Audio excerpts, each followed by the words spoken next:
Welcome to special drive. BRS MLC Dande Vithal ఎన్నిక చెల్లదని high court శుక్రవారం సంచలన తీర్పు అయితే ఇచ్చింది. అయితే ఈ మేరకు ఆయన ఎన్నికను రద్దు చేస్తూ నిర్ణయం కూడా తీసుకుంది. ఆయనకు 50,000 రూపాయల జరిమానా కూడా విధించింది. అయితే కాంగ్రెస్ నేత పాతిరెడ్డి రాజేశ్వర్ రెడ్డి దాఖలు చేసిన పిటిషన్ పైన విచారణ జరిపిన న్యాయస్థానం ఈ తీర్పును అయితే వెలువరించింది. ఇక దండే విఠల్ ఆదిలాబాద్ స్థానిక సంస్థల నియోజకవర్గం నుంచి అయితే బీఆర్ఎస్ అభ్యర్థిగా 2022లో ఎన్నికయ్యారు.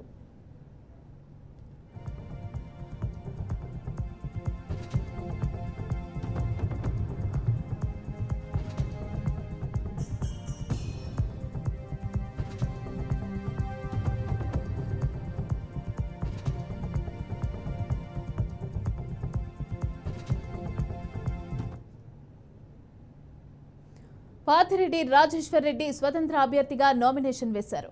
రాజేశ్వర్ రెడ్డిని పోటీ నుంచి తప్పించడమే లక్ష్యంగా విఠల్ ఆయన సంతకాన్ని ఫోర్జరీ చేసినట్లుగా ఆరోపణలు ఎదుర్కొంటున్నారు. అయితే రాజేశ్వర్ రెడ్డి పోటీ నుంచి తప్పుకుంటున్నట్లు ఫోర్జరీ సంతకాలతో రిటర్నింగ్ అధికారికి దరఖాస్తు ఇచ్చారు. దీంతో రాజేశ్వర్ రెడ్డి నామినేషన్ ఉపసంహరణకు గురైంది.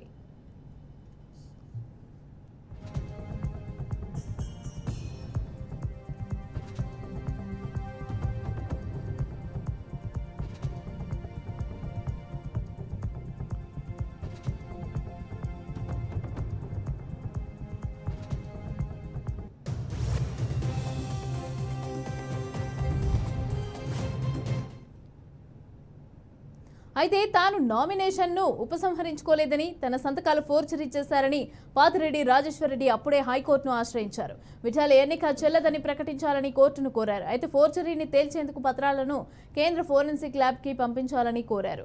ఆ తర్వాత ఇరు పక్షాల వాదనలు విన్న న్యాయస్థానం విఠల్ ఎన్నికను రద్దు చేస్తూ నిర్ణయం తీసుకుంది.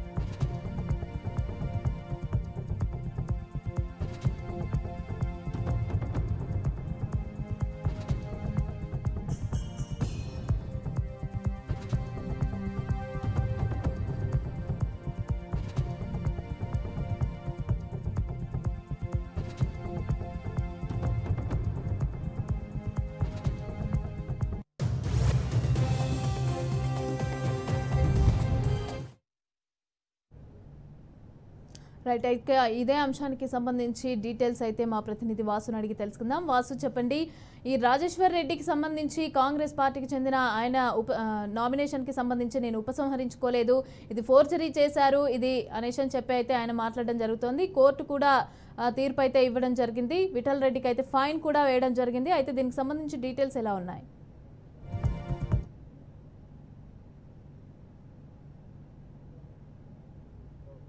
ఏదైతే ఎన్నిక జరిగిందో ఆ ఎన్నికల్లో బీఆర్ఎస్ తరఫున దండే విఠల్ ఎన్నికైనట్టుగా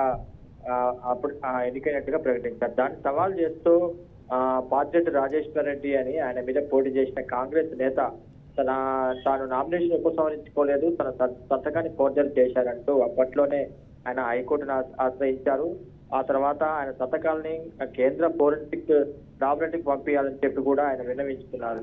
ఆ తర్వాత ఈ వివాదం కోర్టులో నడిచింది. తాజాగా ఇవాళ మధ్యాహ్నం హైకోర్టు ఈ పిటిషన్ మీద తీర్పునిస్తూ ఏదైతే దండే విఠల్ మీద ఆరోపణలు చేశారో పాతిరెడ్డి రాజేశ్వర్ రెడ్డి, అవి కోర్టు ఆ వాదన విన్న తర్వాత రాజేశ్వర్ రెడ్డికి అనుకూలంగా తీర్పునిచ్చారు. దండే విఠల్ ఎన్నిక చెల్లదని ఆయన ఏదైతే ఆయన మీద వచ్చిన ఆరోపణలు. వాసు మీరు హోల్లో ఉండండి. అయితే ఇదే అంశానికి సంబంధించి ఈ బీఆర్ఎస్ ఎమ్మెల్సీ దండే విఠల్ ఎన్నికకు సంబంధించి హైకోర్టు ఇచ్చిన తీర్పుకు సంబంధించి అయితే మరిన్ని డీటెయిల్స్ అందించడానికి మా ప్రతినిధి ఆదిలాబాద్ ప్రతినిధి శ్యామ్ సిద్ధంగా ఉన్నారు. శ్యామ్, చెప్పండి, అయితే దీనికి సంబంధించి మీరేం చెప్తారు?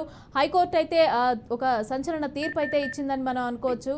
అయితే దీనికి సంబంధించి రాజేశ్వర్ రెడ్డి, కాంగ్రెస్ కి సంబంధించిన రాజేశ్వర్ రెడ్డి, నేను ఉపసంహరించుకోలేదు, ఇది ఫోర్జరీ చేశారు నా సైన్ ని అనేసి అని చెప్పి ఆయన అయితే మాట్లాడడం కూడా జరిగింది. అయితే దీనికి సంబంధించి డీటెయిల్స్ అన్ని మీరేం చెప్తారు? ఎమ్మెల్సీ దండే విఠల్ ఎన్నికపై తెలంగాణ హైకోర్టు సంచలన తీర్పునైతే ఇచ్చింది. ఎందుకంటే దండే విఠల్ 2022 సంవత్సరంలో ఎమ్మెల్సీగా నామినేట్ అయ్యాడు. ఆ నామినేటెడ్ లో పత్తిరెడ్డి రాజశేఖర రెడ్డి కాంగ్రెస్ తరఫున, విఠల్ రెడ్డి ఎవరైతే ఉన్నారో అతను బీఆర్ఎస్ తరఫున పోటీ చేయడం జరిగింది. కాకపోతే విఠల్ రెడ్డి సొంత తన తానే విత్డ్రా అయినట్టు మాత్రం విఠల్ రెడ్డి ఫోర్జరీ సంతకాలు పెట్టి తన నామినేషన్ పత్రాలను వెనక్కి తీసుకోవడం వల్లనే ఎవరైతే బీఆర్ఎస్ ఎమ్మెల్సీ ప్రస్తుతం ఎమ్మెల్సీగా ఉన్నాడు విఠల్ రెడ్డి ఎమ్మెల్సీగా ఎన్నికయ్యాడని చెప్పేసి రాజశేఖర రెడ్డి ఒక హైకోర్టులో పిటిషన్ అయితే దాఖలు చేయడం జరిగింది. ఎవరైతే ఈ పత్తిరెడ్డి రాజశేఖర రెడ్డి ఉన్నాడో, నేను ఎమ్మెల్సీ ఎన్నికల్లో విత్డ్రా చేసుకోలేదు, కావాలని విఠల్ రెడ్డి పోతే సంతకాలు చేసి తన నామినేషన్ పత్రాలను వెనుక తీసుకున్నాడు, అందువల్లనే నేను ఎమ్మెల్సీగా పోటీ నుండి వైదొలగడం జరిగింది అని చెప్పేసి రాజశేఖర రెడ్డి కోర్టును ఆశ్రయించాడు. ఈ కోర్టును ఆశ్రయించడంతో హైకోర్టు ఈ రోజు ఒక సంచలన తీర్పునిచ్చింది. ఎమ్మెల్సీ విఠల్ రెడ్డి ఎవరైతే ఉన్నారో అతని ఎన్నిక చెల్లదు అని చెప్పేసి హైకోర్టు అయితే ఒక తీర్పును అయితే ఇచ్చింది. దాంతో పాటుగా ఎమ్మెల్సీ విఠల్ రెడ్డికి 50,000 జరిమానా కూడా విధించడం అయితే జరిగింది. మొత్తం మీద ఎమ్మెల్సీ విఠల్ రెడ్డి ఎమ్మెల్సీ ఎన్నిక మాత్రం రద్దయినట్టు తెలుస్తుంది. అలాగే శ్యామ్, ఇప్పుడు బీఆర్ఎస్ కి సంబంధించిన నాయకులు ఏం చెప్తున్నారు మరి? అంటే విఠల్ రెడ్డికి సంబంధించి అయితే తీర్పు ఈ విధంగా రావడం వెనుక వీళ్ళేం మాట్లాడుతున్నారు? విఠల్ రెడ్డికి సంబంధించిన వాళ్ళైనా, ఆయన అభిమానులైనా, కార్యకర్తలైనా? మొత్తానికైతే బీఆర్ఎస్ నాయకులు అయితే ఒక అయోమయ పరిస్థితుల్లో ఉన్నారు. ఎందుకంటే పార్లమెంటు ఎన్నికలు సమీపిస్తుండటంతో ఇప్పటికే బీఆర్ఎస్ కు ఉమ్మడి ఆదిలాబాద్ జిల్లా వ్యాప్తంగా క్యాడర్ అంతా కోల్పోవడం జరిగింది. తన క్యాడర్ మొత్తం కాంగ్రెస్ లోపల వెళ్ళిపోతున్న పరిస్థితి కనబడుతుంది. దీనివల్ల ఒక స్థానాన్ని ఎమ్మెల్సీ స్థానం కోల్పోవడంతో బీఆర్ఎస్ శ్రేణిలో మాత్రం చాలా వరకు నిరాశకు గురవుతున్న పరిస్థితి కనబడుతుంది. ఎందుకంటే ఒక ఎమ్మెల్సీ స్థానం మొత్తానికైతే కోల్పోవడం అయితే జరిగింది. రైట్, అయితే నెక్స్ట్ స్టెప్ ఏం తీసుకునే అవకాశం ఉందంటారు అయితే దీనికి సంబంధించి? అయితే మరి ఎవరైతే దండబెట్టి ఉన్నారో ఇప్పుడు హైకోర్టు తీర్పు ఇచ్చింది. హైకోర్టు తీర్పుతో నామినేషన్ హైకోర్టు తీర్పుతో ఎమ్మెల్సీ పదవి పోతుందని భావించిన ఇప్పుడు ఎవరైతే దండబెట్టి ఉన్నారో దండబెట్టలు హైకోర్టు తీర్పును సవాల్ చేస్తూ సుప్రీంకోర్టుకు వెళ్లే అవకాశం మాత్రం ఎంతైనా ఉన్నది. నెక్స్ట్ లోక్సభ ఎన్నికలు అయితే ఉన్నాయి, మరి దానికి సంబంధించి ఏమైనా ఈ కేసుకి సంబంధించిన తీర్పు ఎన్నికల మీద ఏమైనా ప్రభావం చూపే అవకాశం ఉందంటారా? ఎగ్జాక్ట్ 100%. ఇప్పటికే ఉమ్మడి జిల్లా వ్యాప్తంగా బీఆర్ఎస్ నాయకులందరూ కూడా కాంగ్రెస్ లో చేరిపోతున్నారు. ఒక్కొక్కరిగా బీఆర్ఎస్ నుండి ఎవరైతే కార్యకర్తలు, నాయకులు, అదేవిధంగా ముఖ్య నాయకులు, మంత్రి పదవి అనుభవించినటువంటి నాయకులు కూడా కాంగ్రెస్ లో చేయడం అయితే జరుగుతుంది. దీనివల్ల ఈ గట్టి పరిస్థితుల్లో ఒక ఎమ్మెల్సీ స్థానాన్ని కోల్పోవడంతో బీఆర్ఎస్ నాయకులు మాత్రం ఆందోళన చెందుతున్నారు. దీన్ని సవాల్ చేస్తూ హైకోర్టును తీర్పును సవాల్ చేస్తూ సుప్రీంకోర్టుకు వెళ్లే అవకాశం ఎంతైనా ఉన్నది.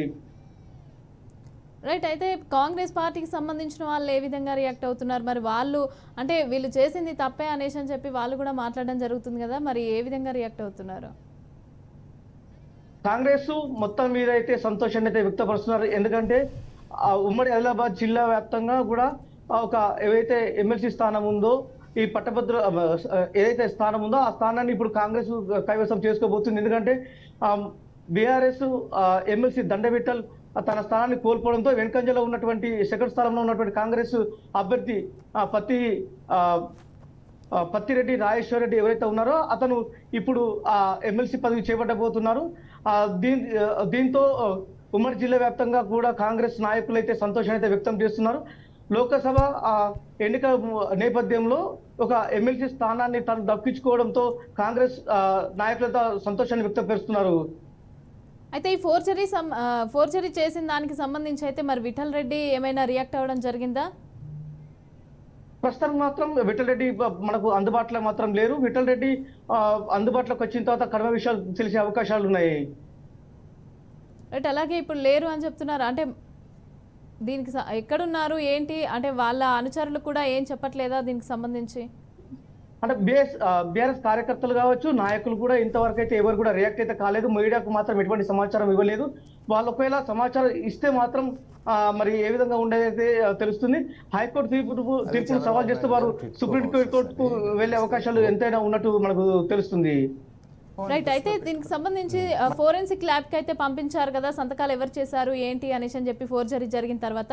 అయితే మరి ఆ రిజల్ట్ ఎప్పుడు వచ్చే అవకాశం ఉందంటారు? ఇంకా అంటే మనకు మాత్రం ఎటువంటి సమాచారం ప్రస్తుతానికైతే ఇవ్వలేదు. కోర్టు తీర్పును మాత్రమే మనకు చెప్పడం అయితే జరిగింది. ఆ కోర్టు తీర్పును ఆధారంగానే మనం చెప్తున్న పరిస్థితి అయితే కనబడుతుంది. ఫోర్జరీ కేసు చేయడం వల్లనే హైకోర్టు ఒక తీర్పును అయితే ఇచ్చింది. ఆ తీర్పును ఉద్దేశించే ఈ రోజు హైకోర్టు తీర్పు ఇవ్వడం వల్లనే ఎమ్మెల్సీ పదవిని అయితే కోల్పోతున్నట్టు అయితే తెలుస్తుంది. Right. Thank you Shyam.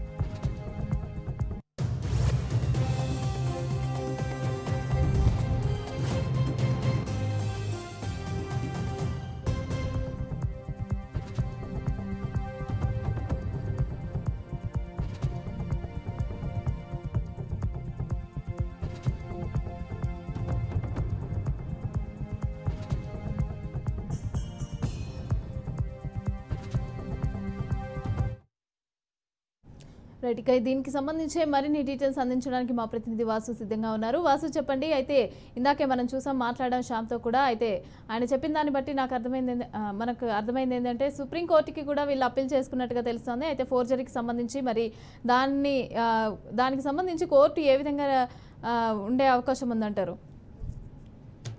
Mamata, ప్రధానంగా ఈ దండే విటల్ వివాదం ఏదైతుందో ఆ వివాదం మీద ఇప్పటికే హైకోర్టులో ఆయనకి వ్యతిరేకంగా తీర్పు వచ్చింది. అట్లాగే 50,000 జరిమానా కూడా విధించినట్టుగా సమాచారం. ప్రధానంగా దీనికి సవాల్ చేస్తూ దండ విటల్ సుప్రీంకోర్టుకు కూడా వెళ్లే ఆలోచనలో ఉన్నారు. ఎందుకంటే ఇప్పటికే హైకోర్టులో జరిగిన అంశాల పట్ల ఆ వాదనలు విన్న హైకోర్టు దండ విటల్ కి వ్యతిరేకంగా తీర్పిచ్చింది. ఆయన మీద ఏదైతే ఆరోపణలు వచ్చాయో ఈ ఫోర్జరీకి సంబంధించి కానీ, అట్లాగే ఈ నామినేషన్ ఉపసంహరణకు సంబంధించి కానీ, అదంతా కూడా కోర్టు పిటిషనర్ తరపు అడ్వకేట్ ఏదైతే వాదనలు వినిపించారో ఆ వాదనలు విన్న హైకోర్టు దాన్ని అంగీకరిస్తూ విటల్ ఎన్నిక చెల్లదు, ఎందుకంటే ఆయన ఈ ఎన్నికల కోడ్ను ఉల్లంఘిస్తూ ఎన్నికలకి వ్యతిరేకంగా వ్యవహరించి ఆయన తన ఎన్నికయ్యే విధంగా అనైతికంగా వ్యవహరించారని చెప్పి కోర్టు భావించింది. ఆ రకంగానే తీర్పు ఇచ్చినట్టుగా మనం భావించాలి.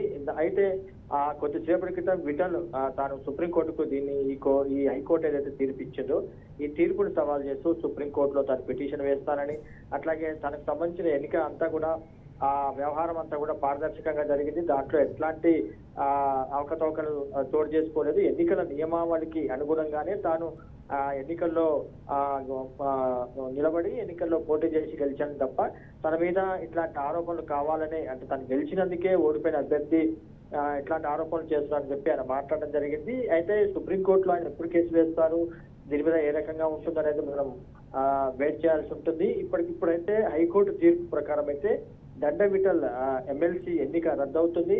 తర్వాత దానికి ఎన్నికలు పెడతారా లేకపోతే ఏ రకంగా ఉంటుంది అనేది క్లారిటీ రావాలి. లేకపోతే సెకండ్ ప్లేస్ లో ఈ పాత్రిటి రాజేశ్వర రెడ్డి ఆయన నామినేషన్ తిరస్కృతి జరగలేదని ఆయన కోర్టులో అంటే ఆయన తన నామినేషన్ ఉపసంహరించి సమాచారం ఇచ్చారు కానీ తను ఉపసంహరించుకోలేదని రాజేశ్వర రెడ్డి చెప్తున్నారు. అయితే మరి రాజేశ్వర రెడ్డి వాదన విని ఆయన ఎన్నికలు చేస్తారా లేకపోతే మళ్ళీ ఈ ఆదిలాబాద్ లోకల్ బాడీకి సంబంధించిన ఎన్నిక తిరిగి నిర్వహిస్తారనేది క్లారిటీ రావాలి. ఈ దండ విటల్ సుప్రీంకోర్టుకు వెళ్ళిన తర్వాత మరి సుప్రీంకోర్టులో ఈ హైకోర్టు తీర్పు మీద స్టే వస్తే మాత్రం మళ్ళీ దండ విటలే ఎమ్మెల్సీగా కొనసాగుతారు. లేకుంటే సుప్రీంకోర్టులో స్టే రాకపోతే దండ విటల్కి సంబంధించి ఇప్పటికే హైకోర్టులో ఏదైతే తీర్పు వచ్చిందో ఆయన ఎమ్మెల్సీ చెల్లదని ఆయన ఎమ్మెల్సీ రద్దవుతుంది. మరి ఎన్నికలు నిర్వహిస్తారా లేకపోతే సెకండ్ ప్లేస్ లో వచ్చిన అభ్యర్థిని ఎమ్మెల్సీగా ప్రకటిస్తారనేది మనకి క్లారిటీ రావాల్సింది. Mamata, right. Thank you Vasu.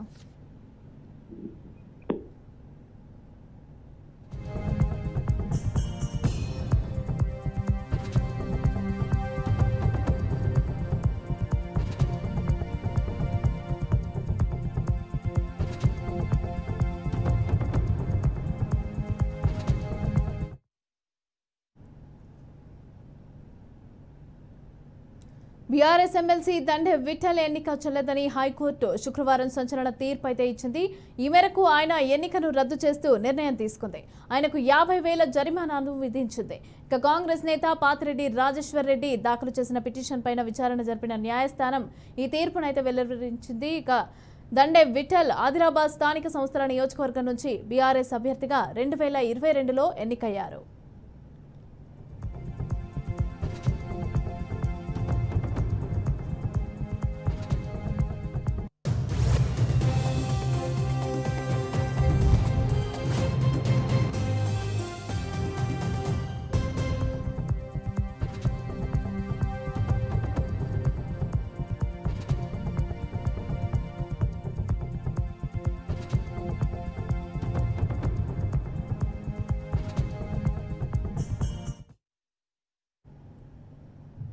పాతిరెడ్డి Rajeshwar Reddy స్వతంత్ర అభ్యర్థిగా నామినేషన్ వేశారు. రాజేశ్వర్ రెడ్డిని పోటీ నుంచి తప్పించడమే లక్ష్యంగా విఠల్ ఆయన సంతకాన్ని ఫోర్జరీ చేసినట్లుగా ఆరోపణలు ఎదుర్కొంటున్నారు.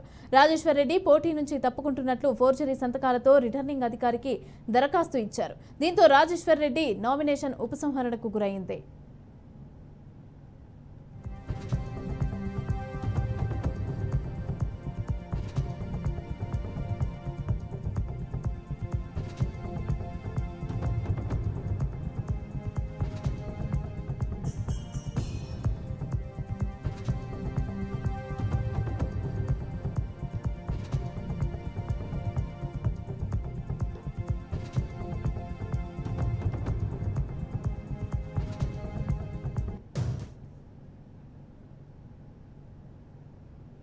అయితే తాను నామినేషన్ను ఉపసంహరించుకోలేదని, తన సంతకాలు ఫోర్జరీ చేశారని పాతిరెడ్డి రాజేశ్వర్ రెడ్డి అప్పుడే హైకోర్టును ఆశ్రయించారు.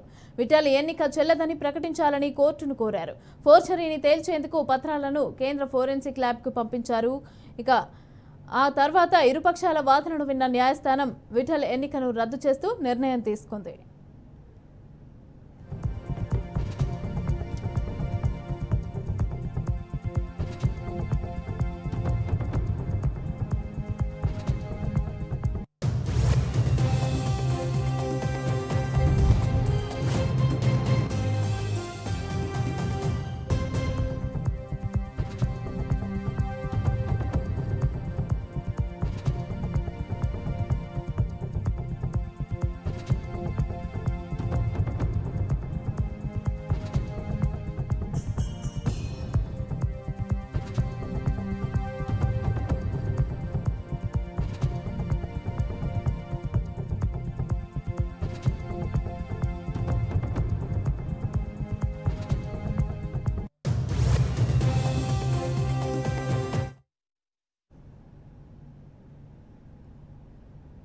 బీఆర్ఎస్ ఎమ్మెల్సీ దండే విఠల్ ఎన్నిక చెల్లదని హైకోర్టు శుక్రవారం సంచలన తీర్పు ఇచ్చింది.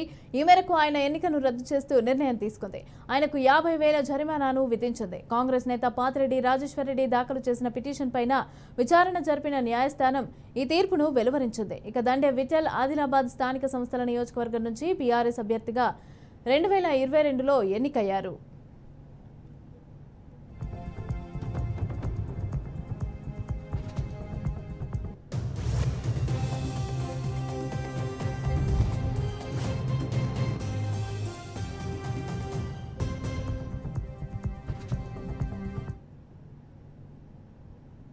పాతిరెడ్డి రాజేశ్వర్ రెడ్డి స్వతంత్ర అభ్యర్థిగా నామినేషన్ చేశారు.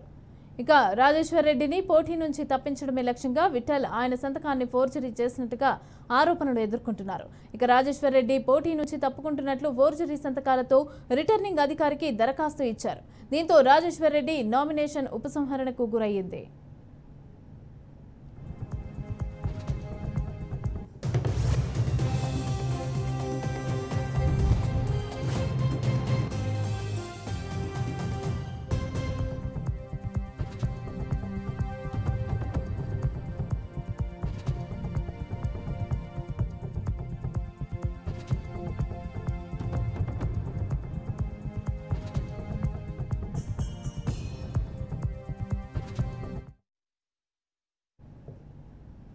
అయితే తాను నామినేషన్ను ఉపసంహరించుకోలేదని తన సంతకాలు ఫోర్జరీ చేశారని పాతిరెడ్డి రాజేశ్వరరెడ్డి అప్పుడే హైకోర్టును ఆశ్రయించారు.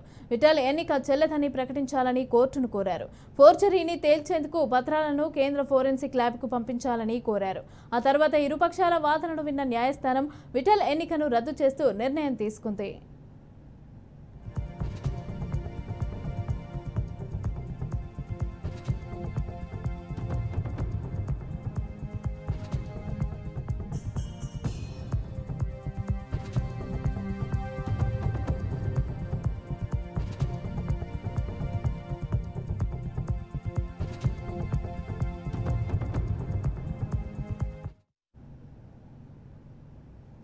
ఇది ఇవాల్టి స్పెషల్ డ్రైవ్. చూస్తూనే ఉండండి BRK న్యూస్.